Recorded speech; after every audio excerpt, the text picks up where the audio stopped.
Assalamualaikum warahmatullahi wabarakatuh. Yang terhormat Bapak Dr. Haji Solikul Hadi MAG selaku dosen pengampu mata kuliah Fikih Muamalah serta teman-teman yang berbahagia. Pada sore hari ini kami akan mempresentasikan tugas kami yang berjudul BI Salam dan BI Istina. Sebelum ke materi, perkenalkan kelompok kami. Saya sendiri, Wilda Asrofa dengan NIM akhir 071 selaku moderator dan teman saya Nadia Okta Alifia Wardani dengan NIM akhir 072 dan Ananda Denis Pinda Novita dengan NIM akhir 073. Baik, saya Ananda Denis Pinda Novita dengan NIM akhir 073 akan menjelaskan pengertian dari bayi assalam. Menurut Jimayuddin Juwani, bayi assalam adalah akad jual beli barang pesanan di antara pembeli atau muslim dengan penjual, yakni muslim ilaih. Spesifikasi dan harga barang pesanan harus sudah disepakati di awal akad, sedangkan pembayaran dilakukan di muka secara penuh. Sedangkan definisi salam yang lain, yakni dari ulama mazhab, yakni Hanafi, Syafi'i, dan Maliki, dapat disimpulkan bahwa salam adalah salah satu bentuk jual beli yang dimana uang harga barang dibayarkan secara tunai, sedangkan barang yang dibeli belum ada, hanya sifat-sifat, jenis, dan ukuran sudah disebutkan pada waktu perjanjian dibuat. Pengertian salam menurut Dewan Syariah Nasional dalam Fatwa DSN nomor 5 /DSN MUI /4/2000, salam adalah jual beli barang dengan cara pesanan dan pembayaran harga terlebih dahulu dengan syarat-syarat tertentu.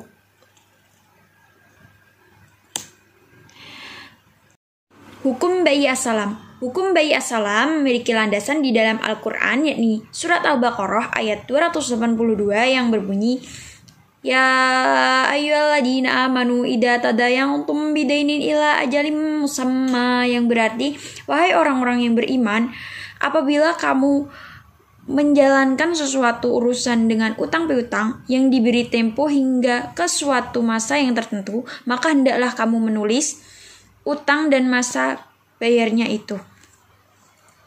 Landasan yang lain yakni dalam Al-Sunnah riwayat Ibnu Abbas yang berbunyi, Ani Bani Abbas radhiyallahu anhuma qala qadiman Nabiyyu sallallahu alaihi wasallam al-Madinah wa hum yuslifuna bitamris sanataini wa thalatha faqala man aslafa fi syai'in fa fi qailin ma'lumin wa wazni ma'lum ila ajalin ma'lum, yang berarti dari Ibnu Abbas radhiyallahu anhu, beliau berkata, ketika Nabi Muhammad SAW tiba di kota Madinah, sedangkan penduduk Madinah telah biasa memesan buah kurma dalam tempo waktu 2 tahun dan 3 tahun. Maka beliau bersabda, barang siapa yang memesan sesuatu, maka hendaknya ia memesan dalam jumlah takaran yang telah diketahui oleh kedua belah pihak, dan dalam timbangan yang telah diketahui oleh kedua belah pihak, serta hingga tempo telah diketahui oleh kedua belah pihak pula. Landasan hukum bayi assalam yang lain adalah dari dalil ijma'. Ibnu Mundir mengatakan bahwa ajma'a kullu man nahfadu anhu min ahlil ilmi ala anna salamal jaiz, yang berarti ulama telah bersepakat bahwa salam diperbolehkan. Landasan bayi salam yang lain adalah dalam kompilasi hukum ekonomi syariah atau KHES pasal 100 sampai 103.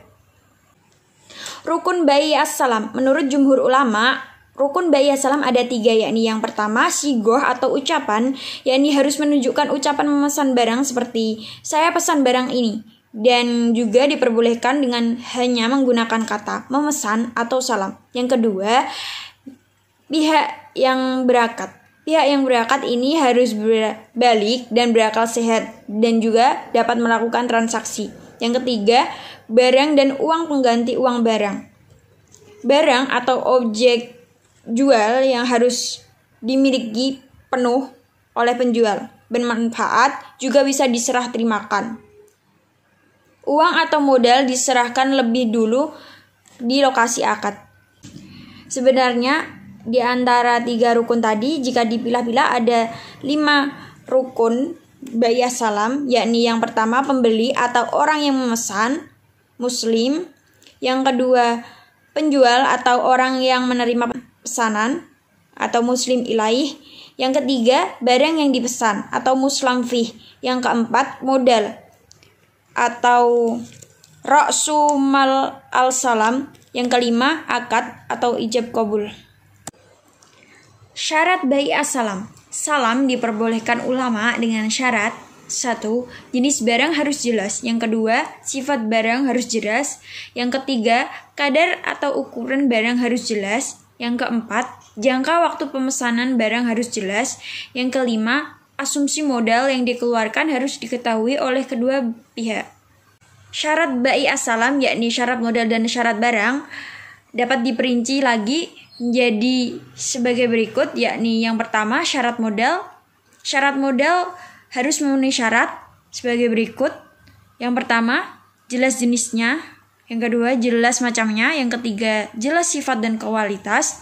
Yang keempat, jelas kadar jika barangnya berkadar. Yang kelima, modal harus diserahkan di lokasi akad sebelum dua belah pihak berpisah.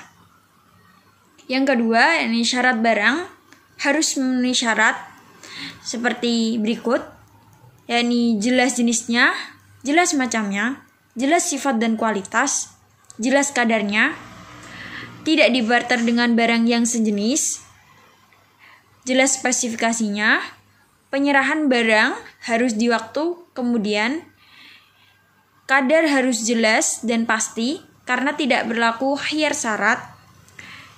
Yang lain adalah tempat penyerahan barang harus jelas. Yang terakhir, barang yang diperjualbelikan adalah barang yang dapat dijelaskan jenis, macam, sifat, kadar, dan kualitasnya. Baik, selanjutnya saya serahkan kepada teman saya, Nadia Okta Alifia Wardani. Kepadanya saya persilakan. Melanjutkan dari Ananda Denis Vendanovita, nama saya Nadia Okta Alifia Wardani dengan NIM akhir 072. Akan melanjutkan pembahasan materi yaitu bai al-istisna. Pengertian dari bai al-istisna menurut secara etimologi berasal dari kata suana'a, artinya membuat sesuatu dari bahan dasar. Istisna berarti meminta atau memohon dibuatkan. Secara terminologi, istisna berarti meminta kepada seseorang untuk dibuatkan suatu barang tertentu dengan ciri-ciri tertentu atau spesifikatif tertentu. Atau dapat juga diartikan dengan akad yang dilakukan untuk membeli barang yang akan dibuat oleh seseorang. Seperti halnya bai salam, tetapi istisna ini adalah apabila kita ingin pesan suatu barang secara custom atau kita menyebutkan ciri-cirinya sesuai kemauan kita, menyebutkan spesifikasi sesuai selera kita kepada si penjual. Kemudian penjual tersebut membuat barang tadi yang sudah disebutkan ciri-cirinya. Sebagai contohnya, kita ingin beli gamis sesuai selera kita custom kepada penjual. Ini. Kemudian si penjual itu membuatkan gamis tadi yang telah kita sebutkan ciri-cirinya. Setelah gamis itu jadi, penjual dan pembeli melakukan akad. Itu yang dinamakan bai al-istisna. Selanjutnya yaitu hukum bai al-istisna. Menurut mazhab Hanafi, bai istisna termasuk akad yang dilarang atau bertentangan dengan kaidah-kaidah umum dan qiyas. Karena istisna adalah jual beli barang yang belum ada wujudnya, belum ada barangnya, belum ada wujudnya. Sementara jual beli seperti itu dilarang oleh Rasulullah. Tapi meskipun demikian, mazhab Hanafi memperbolehkan akad tersebut jika memenuhi 3 syarat sebagai berikut. Yang pertama, barang yang menjadi objek istisna harus jelas. Harus jelas dari segi ukuran dan ciri-cirinya. Yang kedua, barang yang dipesan adalah barang yang digunakan untuk keperluan yang sudah umum, yang wajar. Yang ketiga, tidak diperbolehkan menetapkan waktu untuk menyerahkan barang pesanan. Selanjutnya yaitu menurut Imam Maliki, Imam Syafi'i, dan Imam Ahmad, memperbolehkan adanya bai istisna berdasarkan diperbolehkannya akad salam, yang dimana barang yang dijadikan objek transaksi belum ada. Dengan contoh lain, dulu Rasulullah juga pernah memesan cincin dan mimbar. Selanjutnya, rukun bai al-istisna. Bai al-istisna merupakan salah satu pengembangan dari bai as-salam. Waktu penyerahan barangnya dilakukan di kemudian hari, sementara pembayarannya dapat dilakukan melalui cicilan atau secara cash. Karena bai al-istisna merupakan akad khusus dari bai as-salam, maka ketentuan dan landasan hukum syariah bai al-istisna mengikuti ketentuan bai as-salam. Adapun rukun bai al-istisna ada 5, yaitu yang pertama, penjualan atau penerima pesanan atau yang disebut juga dengan istilah suani'. Yang kedua, pembeli atau pesanan, musni'. Yang ketiga, barang atau masnu'. Yang keempat, harga atau saman. Yang kelima, ijab qabul atau syuhud. Syarat-syarat bai al-istisna ada 6. Yang pertama yaitu pihak yang berakal cakap hukum, mempunyai kekuasaan untuk melakukan jual beli. Yang kedua, ridho atau kerelaan dari kedua belah pihak dan tidak ada yang ingkar janji. Yang ketiga, apabila isi akad disyariatkan suani atau hanya bekerja saja, maka akad ini bukan lagi istisna, tetapi menjadi akad ijaroh atau akad yang disebut juga akad sewa menyewa. Yang keempat, pihak yang membuat menyatakan kesanggupan untuk mengadakan atau membuat barang tersebut, barang yang dipesan tadi. Yang kelima, masnu' mempunyai kriteria yang jelas seperti jenis ukuran, mutu atau jumlah dan lain-lain. Yang keenam, barang tersebut tidak termasuk dalam kategori yang dilarang syarak seperti barang najis, haram, samar atau tidak jelas, dan tidak termasuk dan tidak menimbulkan kemudaratan. Perbedaan salam dan istina. Nomor 1. Subjek. Pokok kontrak. Salam. Muslam fih. Istina masnu. Ketentuan. Barang yang ditangguhkan dengan ciri-ciri tertentu. Nomor 2. Subjek. Harga. Salam dibayar saat kontrak. Istina bisa saat akad atau kontrak bisa diangsur dan bisa di kemudian hari. Ketentuan. Cara menyelesaikan pembayaran ialah perbedaan utama antara salam dan istina. Nomor 3. Subjek. Sifat kontrak. Salam mengikat secara asli, istina mengikat secara ikutan atau tabai. Ketentuan. Bai salam mengikat semua pihak terjadinya akad, sedangkan istina menjadi pengikat untuk melindungi produsen atau penjual. Dengan demikian, maka tidak ditinggalkan begitu saja oleh pembeli yang tidak bertanggung jawab. Nomor 4. Subjek kontrak paralel. Salam paralel, istina paralel. Ketentuan bai salam dan istina dihukumi sah asalkan kedua akad secara hukum terpisah.